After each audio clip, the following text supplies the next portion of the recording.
wouldn't feel guilty if you don't do it or if it doesn't work out. I know, don't. but I really want to, and I think I will feel guilty if it doesn't work out. I came from a sheltered world, very much so by my parents first, then my first boyfriend, my second boyfriend. I do feel very lonely. And I had discussed it with James, how I felt. And he didn't have me back, and I wasn't supported.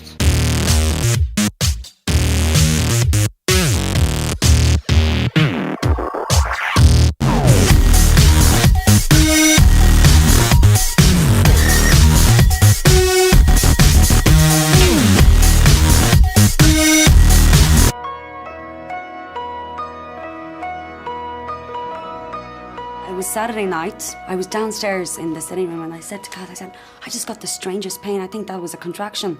And he's like, oh, are you sure? And I was like, yes. So we called the hospital and they said, look, if you feel really weird, come into the hospital. And I felt embarrassed to go in because I didn't want to be one of those women that kept being sent home all the time. So I got into bed and I think we must have gotten out of bed about 3 times, made the bed, got dressed to go, and then they would stop.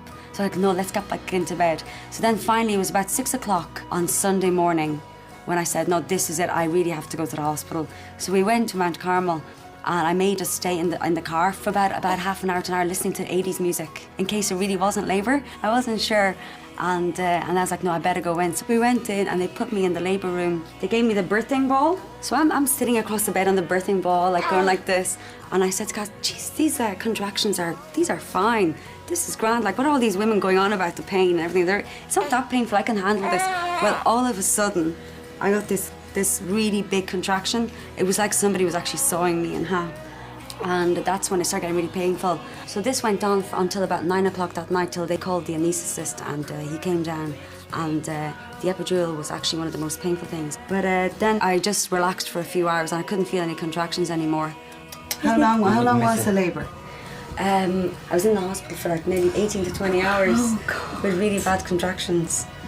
But then I went into labour at 2 on Sunday morning, and because I wasn't like properly dilated, I had to get an episiotomy, and that was absolutely, I'm still having nightmares over it. But if you want to know the description of what that actually feels like, it's like, have you ever cut a watermelon and it just kind of cracks open and it's like, shh, yeah, that's exactly what episiotomy feels like.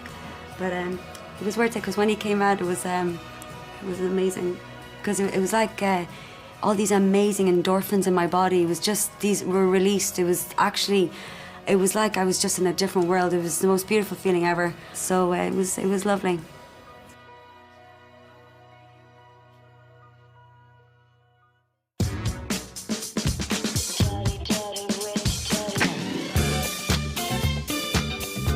I met Anne-Marie through Gerald. We've become really good friends and you know, I often pop into her restaurant and have a bit of lunch with her, a cup of tea and discuss all the joys of life, everything from business to families. So yeah, we've a quite diverse range of topics to talk about. So how's the salon going?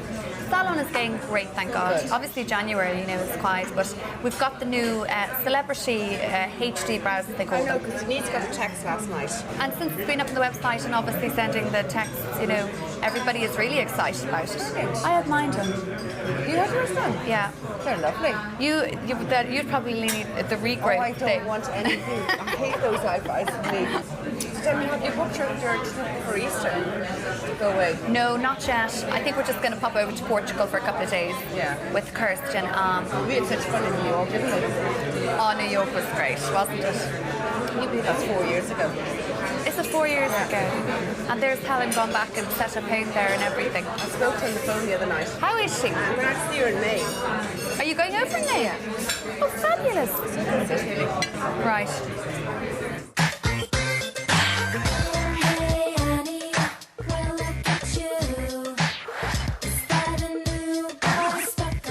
He's a really placid baby. He's really good. I'm lucky that way. The first week is actually a blur to me because I could barely walk, first of all, for obvious reasons, and I just felt so tired because he was feeding a lot and he hadn't really had his proper routine yet, and we had visitors staying and everything, and to be honest, I'm only starting to feel kind of normal again now. Collars up, the D4 look. I was also in fear of getting a postnatal depression because I know that's really common as well. And I did have a few periods when I just broke down and cried over nothing. I really wanted time on my own as well because like, I just wanted to be able to close the door and just, you know, have my own space as well. He's hungry again.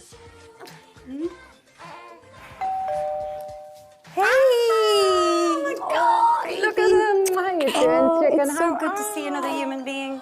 Oh my God, look at him. He's got even big for my size. Hasn't he? Hasn't he? Oh, come in, Virginia, honey. you look fabulous. Oh, I'm wrecked. You just you find it takes up the whole of your day. The whole day, And yeah. if you're not, like, I mean, putting him to bed or whatever, Yeah. you're tidying up after It's like him. a race against time. When he falls asleep, I just run around, have a shower, Yeah. make a cup of tea, and Maybe have a bit of lunch or something, and the next thing is up again. yeah, and clean up the house. And you wonder make what you did. Cass food. Do you wonder make what sure you did Cass is before you feeling had him? comfortable, and then he wakes up. I know. And the I other don't thing, think I'll ever be able to put him in the cot in the baby room. On his own? No. How am I going to be able to do that? Okay, I'm going to try not to talk about baby stuff all the time, but I'm sorry. Right, listen to me. You have to come out. I'm having a party on the 17th. On Paddy's Day? On Paddy's Day. And can I bring him? No. Are you crazy? No, no. Come out, get Where, in dressed the up. house? In the house. It's going to be a nice little party. And get dressed up, come out. And what do I do about the feeding thing? Get Express. Are you crazy? I know, Virginia, you have to. And get used to it. You know, there's great machines and everything, you know, out there. Just an hour I'll or think so. about it. I haven't been 5 minutes without him. I don't know if I can do that. Oh, Virginia. Hey. Hi, how are you? I really want to get back out there and even start like socializing with people again, even my friends, and actually having normal conversation again, because everything is all about baby.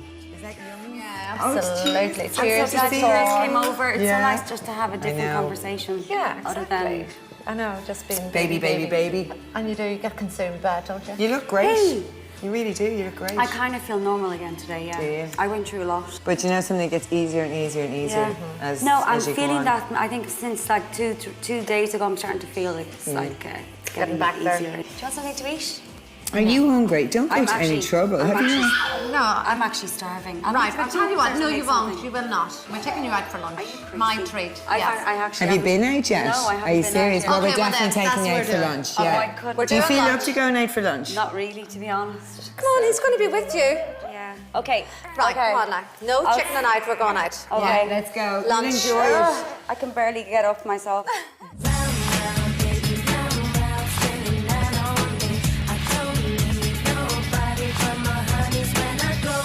I'm glad I came out. It does you good. Yeah. And are you getting enough rest?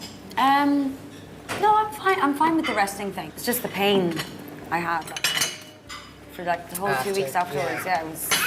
Okay. Oops. And do you want?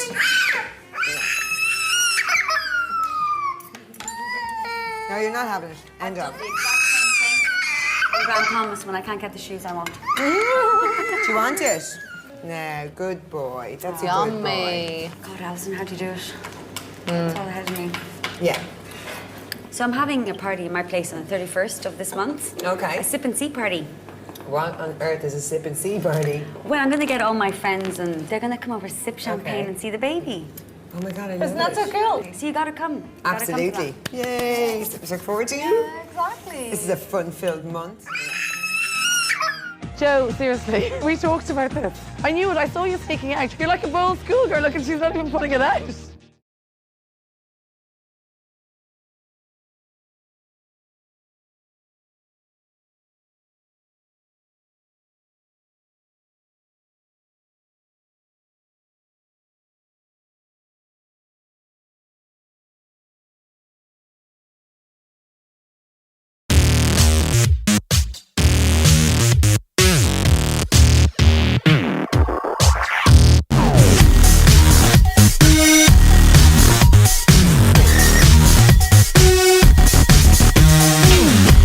Hey Granny, I'm good. How are you? Yeah, I am. It's so nice. We were home at like 5 a.m. now, so I'm like, I feel like the jet lag will be catching up with me soon. I love it over there, but I mean, it's always like a sacrifice being away from your family and your mom and dad, obviously. But I mean, to get anywhere in this life, something, you have to sacrifice something. And that's something that my mum always taught us.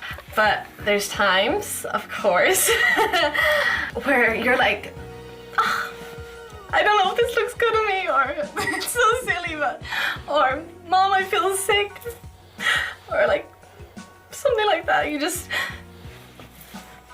want someone there, you know? And that's why I have such amazing friends over there, because as much as like they're not a family, but they like kind of substitute as best they can, you know? I bet Ryan's landlord comes into his apartment whenever he feels like it. Just comes in. Just comes in. She's grown up so much, and every time she comes home, I think, where did my baby go? You know, you always want to hold on to as much as you can of your kids. I know I do anyway, but I just feel from she's moved to New York that, you know, she's had to adjust, and that's hard for a mum to deal with, especially from she announced that she was not coming home for like maybe 3-4 years, or who knows, maybe for as long as, I don't know. What I wanted to say before we carry on, I have been thinking for a while now, and I've kind of come to a decision basically about something in my life. You know, the way I was meant to come back after graduation, or, you know, after summer and stuff. Well, I've been talking Ireland, and really like being serious about it and stuff. I do need to stay on for longer, and I've actually kind of already started with my visa for next year. For a couple of months? For a year, and then hopefully another 3 years after that. And I want to get like a lawyer and stuff like that to try and stay. Well, for what you want to do, I have flowers to get them sorted out. Every time she comes home, I feel I've lost a bit more, and that's hard for a mum to deal with, you know, and it's so sad. It really is. I just feel I miss all of her life, what she's doing, and I know a few of her friends, but I don't know them that well, and it's lonely. It really is. She's a big personality, Stephanie, in the house, and it's such a miss.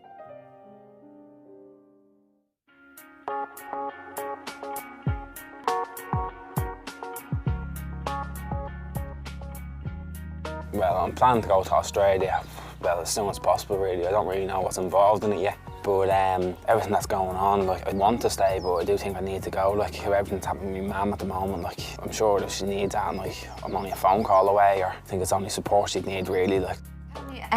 Forgot to ask you, did you hear anything back from Mac about Australia? No, I haven't heard that. It's really sad now the way the kids all have to leave, and I think that's terrible, because when I had you, like, there was jobs out there, it was bad pay, but there was, and then the boom was starting, so. He's at an age as well where he needs to spread his wings, and I want him to travel.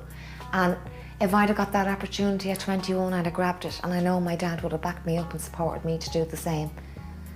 So it's going to be tough, but he's no choice.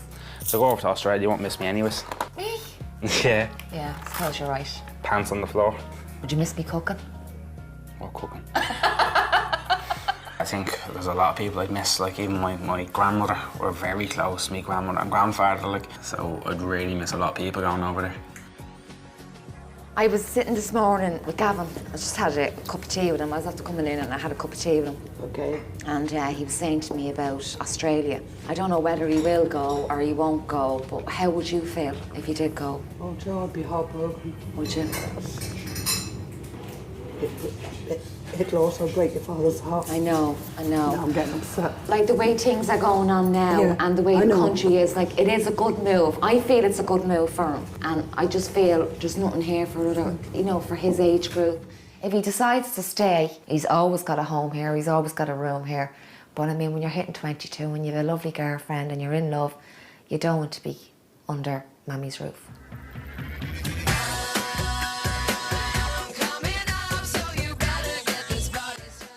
Are you okay here? Is it nothing you need? No, we're absolutely Cool. Looks gorgeous. I'm getting hungry already. So far, I'm okay. And today was a bit stressful, obviously. So I took a little cat nap, but you don't really rest, you know? And it was just been all go, like, all day, crazy stuff.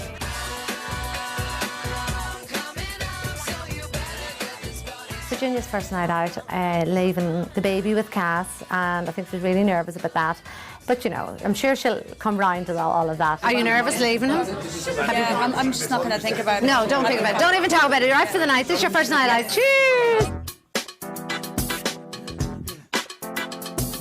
I knew I was having the party when I went to the Calendar Girls, and when I was having it I said, oh, you'll come to the party, so they were delighted. Then Joe was saying, oh, can we take Danielle, her friend? And I said, yeah, of course you can.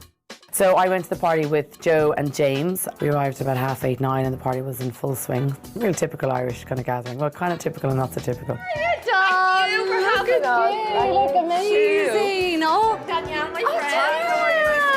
Thank you for having us. Are you well? welcome. I'm great. So do you. You look amazing. My husband. Oh, James. James would be very shy and very nervous about going to a lot of places. He likes to be totally on the QT. And when I had told him about it, he's like, is it Joe? I don't know about this, about babysitter. So my mama sorted it out. I need you to come. I don't want to go on my own, and I just need a bit of support and a bit of backup. Do you like the glass champagne? There he is. Yeah, no, you're fine. I always have his back, and he doesn't have mine. I don't like to socialise, really. I'm not a big socialiser. I've been out maybe 2 or 3 times in the last maybe couple of months. I'm not really interested. We have a lovely home here. Once I come inside the big gates we have outside, I just don't want to go back out.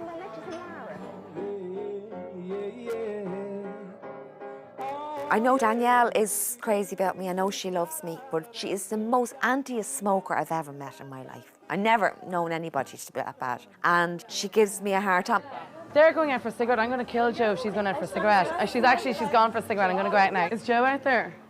Joe, seriously, we talked about this. What? I knew it. I saw you sneaking out. You're so good. You're like a bold schoolgirl. Look, and she's not even putting it out. I think, Joe, I'm just going to book you in to get hypnotised because I've been here since before Christmas. No. Oh, Thank you. You just can't see me frown because I have so much Botox. If you have the frown lines as well, you'll be fine. Joe's talking since November about getting this. Some friend of hers is going to hypnotise her. He started doing it about 2 months before. You're 9 months off them. Yeah. And stay off them now. Don't go back on them. No way. They're so bad. And I'm not like a naggy, like I am. Well, I'm a bit naggy, yeah. Are you putting it out? She's standing there. Just because you're turning around, I can still see you smoking it. Joe, it does make you look very sexy. I took the bollocking. I did. I took it, and I was finding it a bit funny and having the crack with it, but she was bollocking me out of it, and I was all right. That was going on. All right, now pack it in. And your lungs are getting clogged, and your alveoli are getting clogged. Right. It's gross. That's just going to well, be. I'm going to do it. And can I just say to you as well, everyone else finishes it, like, and they leave a centimetre. You're I'm smoking not down paying to a 10 millimetre. euros. I'm not paying fucking 10 euros. I know, but there's about a millimetre left. You'll be. What do you know what you're going to do? Just eat the bus, Joe.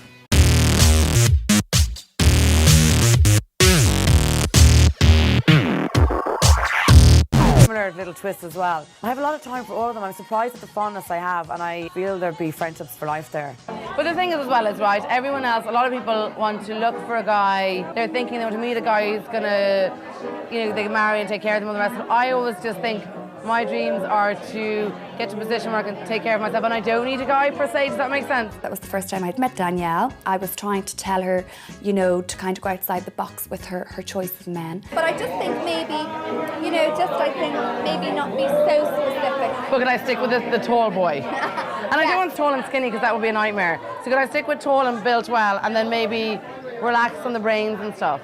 Sometimes people can be too fussy, instead of it just letting love happen naturally, because you can meet somebody and not be physically attracted to them, but there's an instant chemistry there. But do you know what? A man is going to make if there's a connection there and there's chemistry, it doesn't matter if he's 5'7". Believe me, there's not going to be any chemistry if he's 5'7", Lisa, I'm telling you. No, there could be, I'm telling you. No, Lisa, Murphy, can I just tell you, if he's 5'7", there will not be any chemistry, love, okay? So don't worry, there won't be.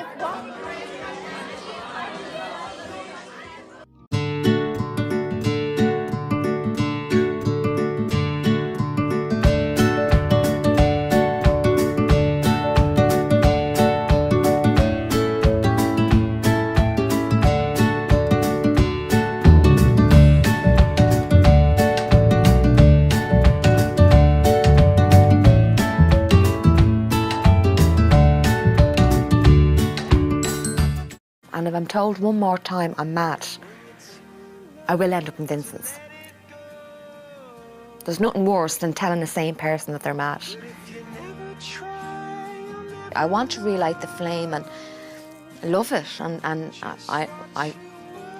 mean, I got rid of Josh one day. I went into Miss Fantasia, I bought all the sexy gear, put me high shoes on, had me bathrobe on. He was down the bike room watching telly, and I opened and I said, "Here, honey."